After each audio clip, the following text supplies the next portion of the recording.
میرا نام ناز رحمان ہے اور میں عورت فاؤنڈیشن کراچی آفس کی ریزیڈنٹ ڈائریکٹر ہوں اور سندھ میں جو ہمارے پروجیکٹس چلتے ہیں ان کو دیکھتی ہوں۔ یہ عورت فاؤنڈیشن آپ کتنے عرصے سے اس سے دیکھ رہے ہیں؟ عورت فاؤنڈیشن کا قیام 1986 میں عمل میں آیا۔ ہماری فاؤنڈر نگار احمد اور شیلا ضیاء تھیں اور لاہور میں ہمارا پہلا آفس تھا جہاں سے کہ یہ بنی ہے، اس کا آغاز ہوا۔ پھر ہم کراچی آفس بنا اور اب ہم نیشنل آرگنائزیشن ہے، ہر صوبائی دارالحکومت میں ہمارا دفتر ہے اور ہم اتنے سالوں سے عورتوں کے حقوق کے لیے کام کر رہے ہیں۔ کس طرح کے کیسز آپ کے پاس آتے ہیں، جیسے آج سے 20 سال پہلے اور 20 سال بعد اور آج کے دور میں 2022 میں کس طرح کے کیسز کو آپ فیس کرتی ہیں؟ ہم جب عورت فاؤنڈیشن بنی ہے تو ضیاء الحق کی آمریت کا زمانہ تھا اور سیاست دانوں کو بہت ڈسکریڈٹ کر دیا گیا تھا اور معاشرے میں کام کرنے کے لیے، چینج لانے کے لیے صرف NGOs ہی بچی تھی۔ تو جو ہماری فاؤنڈر تھی نگار احمد، وہ قائد اعظم یونیورسٹی میں پڑھاتی تھیں اور جو ضیاء الحق کے زمانے میں ماحول ہوا تھا کہ ترقی پسند اساتذہ جو تھے انہیں یا تو نکال دیا جاتا تھا یا انہیں چھوڑنا پڑتا تھا، تو انہوں نے بھی قائد اعظم یونیورسٹی چھوڑی۔ اس طرح شیلا ضیاء جو تھیں وہ لائر تھیں، وہ پریکٹس کرتی تھیں۔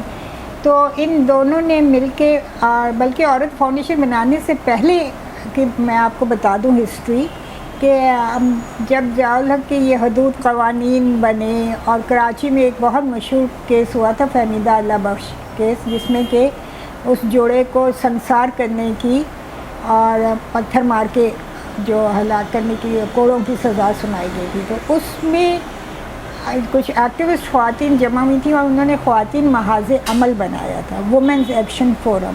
تو ہماری جو نگار تھیں اور جو شیلا ضیاء تھی یہ وومن ایکشن فورم کی بہت سرگرم کارکن تھیں اور 1981 میں تو ویف بنے اور اس کے بعد جب لاہور میں یہ جو 12 فروری کو ہم پاکستانی عورتوں کا قومی دن مناتے ہیں، وہ اس واقعے کی یاد میں مناتے ہیں جب لاہور میں آسمہ جہانگیر اور یہ جو ویف کی ایکٹیوسٹ خواتین تھیں، انہوں نے جو عادی گواہی اور قانونی شہادت کے خلاف ہائی کورٹ میں جا کے ایک عرضداشت پیش کرنی تھی، تو اس میں پولیس نے ان عورتوں پہ لاٹھی چارج کیا۔ ہماری جو فاؤنڈرز ہیں ان پہ بھی لاٹھی چارج ہوا، دیگر جو خواتین ہیں ان کو لاک اپس میں بھیجا گیا اور اس طرح پوری دنیا کو پتہ چل گیا کہ پاکستان میں عورتوں کی ایک تحریک چل رہی ہے جو کہ احتجاج کر رہی ہے ان تفریقی قوانین کے خلاف، ان امتیازی قوانین کے خلاف۔ تو پھر بعد میں کچھ عرصے بعد ان لوگوں نے سوچا، اپنی تنظیمیں پھر بنا لیں۔ شرکت گاہ پہلے سے بنی ہوئی تھی، اس کے بعد یہ وومنز ایکشن فورم، HRCP اور دیگر تنظیمیں جو ہیں وہ بنتی چلی گئیں اور انہوں نے معاشرے میں تبدیلی لانے کے لیے، کیونکہ اب سیاست کے راستے تو بند ہو گئے تھے ضیاء الحق کے زمانے میں، تو پھر چینج کے لیے، معاشرے میں تبدیلی لانے کے لیے یہ عمل شروع ہوا۔ اور عورت فاؤنڈیشن کا جب، کیونکہ نگار اکانومسٹ تھی، وہ قائد اعظم یونیورسٹی میں اکنامکس پڑھاتی تھی، تو ان کا خیال تھا کہ ہمیں جو زراعت کے شعبے میں کام کرتی ہیں عورتیں ان پہ زیادہ توجہ دینی چاہیے۔ تو جب ہماری یعنی تنظیم بنی ہے تو ہم نے زراعت کے مسائل، زرعی عورتوں کے مسائل پہ زیادہ توجہ دی، بلکہ 90s میں ہم نے ایک کسان عورت کانفرنس منعقد کرائی جس میں پورے ملک سے کسان عورتوں نے شرکت کی تھی، جو اپنی نوعیت کی واحد کانفرنس تھی۔ ابھی تک ویسے پھر کوئی کانفرنس دوبارہ نہیں ہوئی۔ تو بس پھر وہ ہمارا ایک سفر شروع ہو گیا اور ہم نے 1973 کے آئین میں جو عورتوں کے لیے مخصوص نشستیں تھیں وہ ضیاء الحق کے دور میں لیپس ہو گئی تھیں، تو ہم نے اس کے لیے تحریک چلائی کہ وہ بحال کی جائے۔ تو آج جو آپ کو اسمبلیوں میں اور لوکل گورنمنٹ میں اتنی زیادہ خواتین نظر آتی ہیں، تو میں سمجھتی ہوں کہ اس کا سہرا بہت حد تک عورت فاؤنڈیشن کو جاتا ہے۔ ایز اے آرٹسٹ جو اسٹیج پروگرام کے لیے یا ایز اے آرٹسٹ جو خواتین گھر سے نکل کر کام کرتی ہیں انہیں لوگ بہت ان نگاہوں سے دیکھتے ہیں، حقیر نگاہوں سے دیکھتے ہیں، آپ عورت فاؤنڈیشن سے کس طرح دیکھتی ہے؟ دیکھیے، پاکستان میں یہ بدقسمتی رہی ہے کہ ہمارے سوسائٹی میں سے جمالیات کو یا ایستھیٹکس کا جو ایک ایلیمنٹ ہوتا ہے اس کو بالکل نکالنے کی کوشش کی گئی ہے، لیکن ہمیشہ سے ایسا نہیں تھا۔ آپ کو یاد ہوگا کہ بھٹو صاحب کے زمانے میں PIA میں ایک آرٹس اکیڈمی تھی جسے ضیاء محی الدین ہیڈ کرتے تھے، اور وہاں سے کتنے آرٹسٹ نکلتے تھے، مطلب اکیڈمیز تھیں پہلے، بہت اچھا ماحول تھا. یہ کہنا یا یہ سمجھنا کہ پاکستان ہمیشہ سے ایسا تھا، ایسا ہرگز نہیں تھا.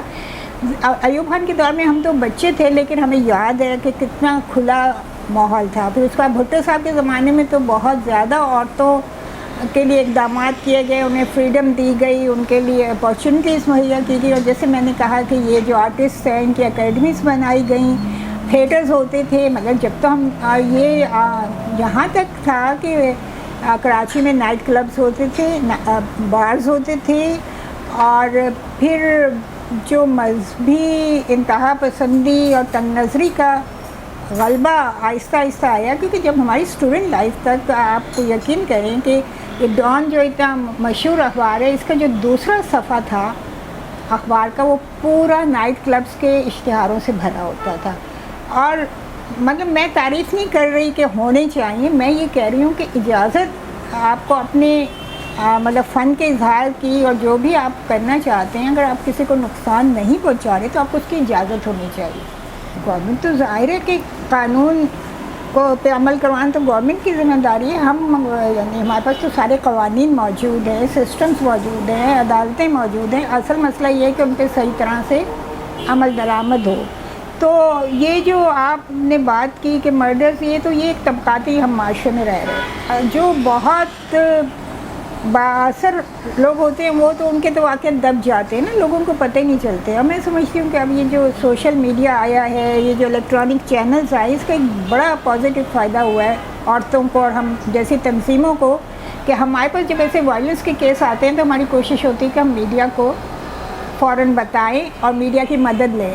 کیونکہ جب میڈیا پہ چیز آ جاتی ہے تو بڑے بڑے بااثر لوگ بھی تھوڑا گھبرا جاتے ہیں، اور وہ بھی مجبور ہو جاتے ہیں کہ وہ کچھ اپنی مطلب وہ جو کہتے ہیں نا، اپنے بس ایک چہرہ چھپانے کے لیے یا کرنے کے لیے وہ تھوڑا بہت کچھ کرنے پہ مجبور ہو جاتے ہیں. تو میں سمجھتی ہوں میڈیا کا رول بہت اس معاملے میں پازیٹیو رہا ہے. نئے چینلز آئے، ان کو اپنا اخلاقی ضابطہ بنانا چاہیے، خود بنانا چاہیے، کسی اور کو ان کے لیے بنانے کی ضرورت نہیں. وہ ان کو خود طے کرنا چاہیے کہ ہماری کیا لیمٹس ہیں، ہمیں کتنا کرنا ہے. لیکن جہاں تک آگاہی پھیلانا، جہاں تک ظلم کو سامنے لانا، مظلوم کا ساتھ دینا، اس میں سمجھتی ہوں کہ میڈیا بہت امپورٹنٹ رول کر سکتا ہے ادا. اور پھر دوسری دیکھیے ہمارے لٹریسی لیول بہت کم ہے، تو ایجوکیشن کم ہے، آگاہی کم ہے، سائنٹیفک سوچ کم ہے. تو اس میں بھی میڈیا بہت پازیٹیو کردار ادا کر سکتا ہے کہ معاشرے میں ان سارے مسائل کے بارے میں آگاہی پیدا کرے. ہم تو کام کر رہے ہیں لیکن ہم چھوٹے پیمانے پہ کرتے ہیں. ہم اسٹیٹ نہیں ہیں، ہمارے پاس اسٹیٹ کا انفراسٹرکچر نہیں ہے. مطلب اسٹیٹ تو ایک بہت بڑی چیز ہے نا، جس کا انفراسٹرکچر بھی بہت بڑا ہوتا ہے. تو ہم تو چھوٹے چھوٹے کام کرتے ہیں. بلکہ اس میں سمجھتی ہوں کہ ہمیں بنگلہ دیش کا ماڈل اپنانا چاہیے، کیونکہ بنگلہ دیش میں گورنمنٹ اور NGOs میں بہت اچھا تعاون رہتا ہے. بلکہ گورنمنٹ خود NGOs کو کہتی ہے بھائی فلاں علاقے میں ہم کام نہیں کرے ایجوکیشن میں، وہاں آپ کر لیں جا کے. تو ہمارے یہاں کیونکہ ضیاء کے زمانے سے NGOs کی تحریک چلی تھی، تو شروع میں ظاہر ایک بہت اس طرح کا ماحول تھا، کیونکہ ہم تو ان کے خلاف، ان کے امتیازی قوانین کے خلاف جدوجہد کرتے ہوئے ہمارا آغاز ہوا نا. تو پاکستان کی سچویشن مختلف تھی. لیکن اب اتنے سالوں بعد میں سمجھتی ہوں کہ گورنمنٹ اور NGOs کو مل کے کام کرنا چاہیے. کیونکہ اگر گورنمنٹ بھی معاشرے میں ترقی لانا چاہتی ہے، NGOs بھی معاشرے میں ترقی لانا چاہتے ہیں، تو دونوں کو مل کے کام کرنے میں کوئی حرج نہیں. میں پبلک پرائیویٹ پارٹنرشپ کی حامی ہوں، اور میں سمجھتی ہوں کہ مل جل کے کام کرنا چاہیے. میڈم، سندھ گورنمنٹ نے چائلڈ میرج ایک ایکٹ بل پاس کیا، لیکن اس پہ امپلیمنٹ پہ نہ جانے کیوں تاخیر ہو رہی ہے، اس پہ آپ بتائیں. ایک تو میں آپ کو وضاحت کر دوں کہ عورت فاؤنڈیشن الگ ہے، عورت مارچ الگ ہے. ٹھیک ہے، نہیں عورت فاؤنڈیشن ہے. تو عورت فاؤنڈیشن نے یہ قانون بنوانے میں سول سوسائٹی کے ساتھ مل کے بہت مہم چلائی تھی. اب میں سمجھتی ہوں کہ سول سوسائٹی کی اس مہم کے نتیجے میں یہ قانون بنا. اور بہرحال ہم سندھ گورنمنٹ کو اپریشیٹ کرتے ہیں کہ سندھ واحد صوبہ ہے جس میں کم سے کم عمر 18 سال مقرر کر دی گئی. پاکستان کا اور کسی صوبے میں 18 سال نہیں ہے. اب وہ جو پرانے لاز ہیں میرج کے وہی چل رہے ہیں. پنجاب میں 16 سال ہے اس طرح سے.